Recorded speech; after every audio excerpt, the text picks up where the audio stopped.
MFA updates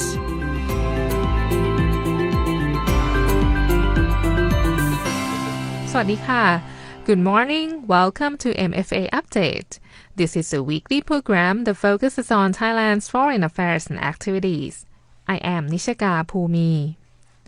For today's program, I would like to welcome คุณกอบศักดิ์ Duangdee, Secretary General of the Thai Bankers Association or TBA, a guest of Ministry of Foreign Affairs who will be sharing with us about the recent APEC CEO Summit 2022 in Thailand and what opportunities Thailand can get from this important summit. The foreign affairs that matter. Special guests from the Ministry of Foreign Affairs. This is the MFA updates. Good morning, คุณกอบศักดิ์ Welcome to the program. How are you today? Good morning. I'm fine. Thank you. All right. So I would like you to start our program by telling us what is APEC CEO Summit 2022? What is the difference between this summit and the APEC Economic Leaders Meeting? Let me tell you a little bit more about the APEC and APEC Business Advisory Council. Okay. The APEC is actually the Regional Economic Forum established in 1989. But this is the government part, and this is to leverage the growing of the interdependence of the Asia Pacific 21 members, to create the prosperity and of the people in the region, and promoting the balance, inclusiveness, sustainable, and innovative, and secure growth. For this APEC, they set up the group called APEC Business Advisory Council. This is the platform of the private sector or business sector that getting together to work and provide advice on the implementation of the Osaka Action Plan and on other specific business sector priorities. This was created by the APEC in November 1995. So this is the two different parts that been working around the APEC 21 economies. On the APEC CEO Summit is actually been arranged and responsible of the APEC or APEC Business Advisory Council. So this is the platform whereby we arrange every year around November in conjunction with the APEC leaders meeting. And then what we do is that we arrange several sessions that is related or surrounding the issues or priorities that we discuss among APEC leaders and also among APEC members to promote the sustainability, inclusive, digitalization, something like that. And in this APEC CEO Summit, we have a lot of leaders from the APEC economy and outside APEC economy to attend being honorable speakers or panelists in the APEC CEO Summit. And at the same time, we also invited a lot of CEO from the global company to share their view and experiences. So this helped the participants in the APEC CEO Summit to have a better understanding and have a better knowledge of what APEC economy is doing and what they're going to do in the future. Yeah. And talking about the APEC Business Advisory Council, can you tell us what the APEC has done in the past year? Let me call it APEC Business Advisory as in short as APEC. Yeah, sure. What we do every year, we have 4 meetings every year. And on the top of that, we also have another important event, which is the APEC CEO Summit in late of the year in November. And then during this time, we also have APEC dialogue with the APEC leaders. So this is the platform whereby the APEC and the leaders can share their view and comments among each other on a face-to-face basis. So this is a very important event, one of the important events of APEC. And the APEC, I mentioned earlier that we have 4 meetings a year. The first meeting was around February. This is the time whereby we set up the agenda and priorities of what we're going to do for the year. And second is to get the update on the progress of what we plan or what we do in the year. And the third one is that the third session will be around August. This is the time whereby we get all the results of all the working group, and then we summarize and put into recommendation that we're going to submit to the leaders in November. So during the APEC 4 is the conclusion of the work during that year, and then we discuss about the issues and matters that we will discuss with the leaders in the APEC dialogue with the leaders. So this is the things of that APEC doing. And throughout the year, we have several work streams and several priorities that we do. In 2022, we have done a lot of things, and we are surrounding the sustainability, the digitalization, inclusivity. So this is a thing that we did in 2022. One of the important things that we did during the 2022 is that we try to promote the SMEs. SME and working group has engaged the Marshall School of the USC, University of Southern California, to do the study on the SMEs in the 21 APEC economies and what the level they are and what the issues they have.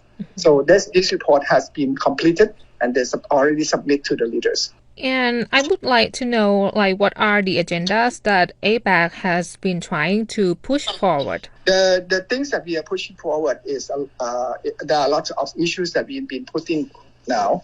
One thing is that we try to promote the speedy and sustained recovery. Okay, and this one, what we recommend is that we have to keep inflation under control and fiscal policies to head off a wage price spiral over the short term.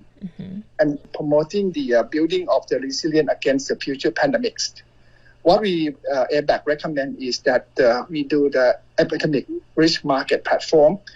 This is a program where the work program on the regional disaster risk financing and insurance solutions of APEC economy.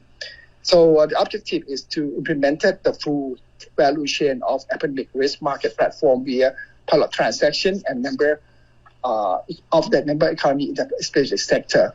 So Thailand is quite pleased that this is one of the things that we do in Thailand this year. So during the APEC time last week, we had the MOU signed between the Munich Re and 2 insurance companies with the witness an observer from the Thai Bank Association and also from the OIC, Office of Insurance Commission. This to do like a sandbox of pilot projects in Thailand about this one. So I think this is a very good step in doing this. And then we also recommending on the financing of the sustainable transition.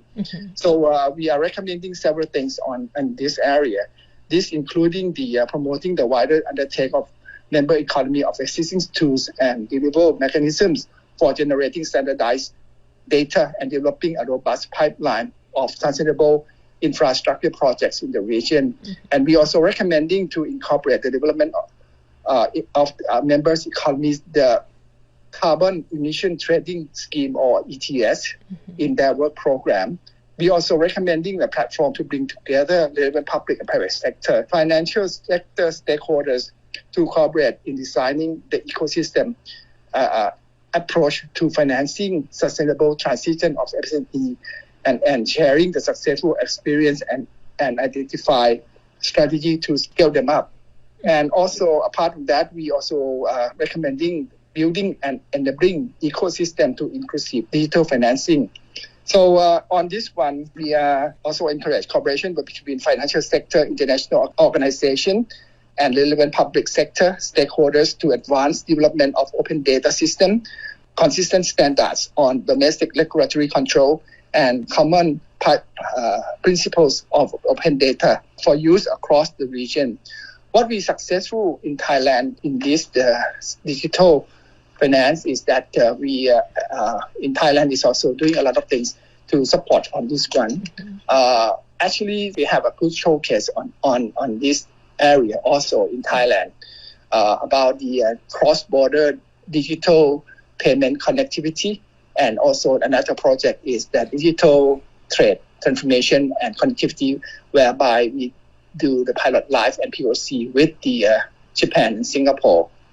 Another recommendation that we do is that to encourage the public-private sector stakeholders and international organizations to cooperate and introducing of digital invoice and supporting infrastructure and assisting the member economies in developing appropriate data governance arrangement. There are a lot of things that we recommend, and a lot of things that we recommend has been supported and endorsed by the leaders also. There are indeed a lot of things that APEC has been doing. And to conclude the program today, I would like you to talk about the success of APEC itself, of the Thailand as a country, and of the business sector, especially in the financial sector in Thailand, please. Let me divide the success of the APEC. For APEC, we have been successful in arranging the APEC meeting number 4 in this year, and then the APEC CEO Summit. Yeah. There are a lot of progresses of works that I already mentioned to you earlier. Yeah. And then a lot of APEC agenda and recommendation has been accepted and endorsed by the leaders and bring it into action. So I think these are the success of APEC.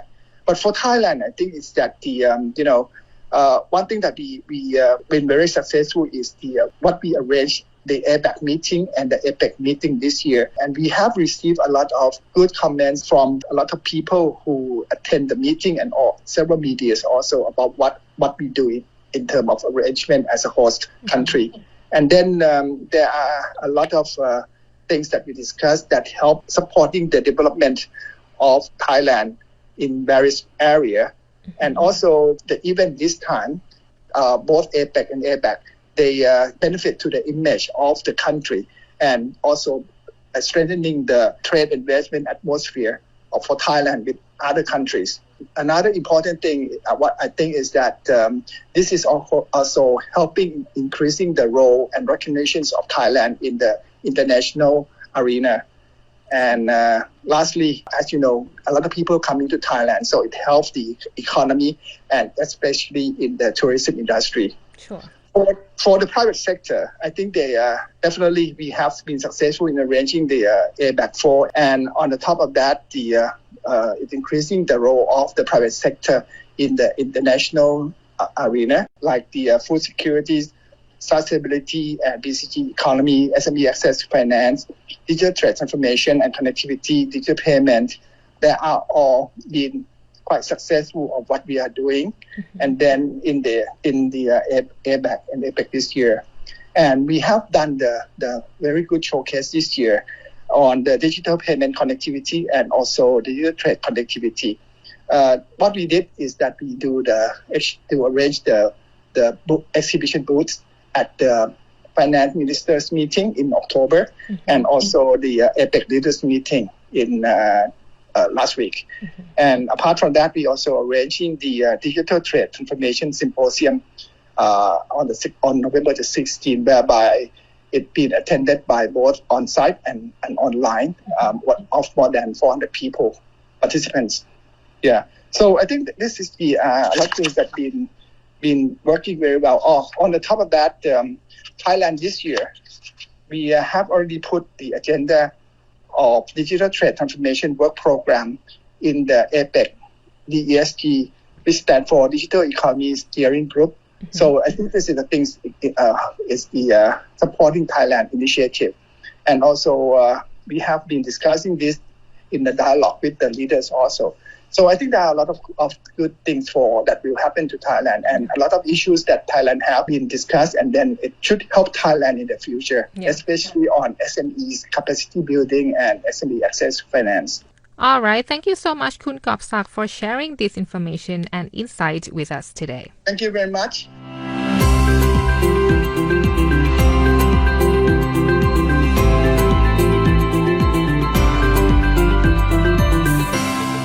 That was Kun Kobsak Duangdee, Secretary General of the Thai Bankers Association or TBA, a guest of Ministry of Foreign Affairs. With that, we conclude our program for this week. If you want to listen to the previous episodes of the MFA Update, you can visit the YouTube channel MFA Thailand, or you can check out our Facebook page FM88 Radio Thailand English. Thank you so much for listening, and we will see you next time. I am Nishika Phumi. สวัสดีค่ะ MFA Updates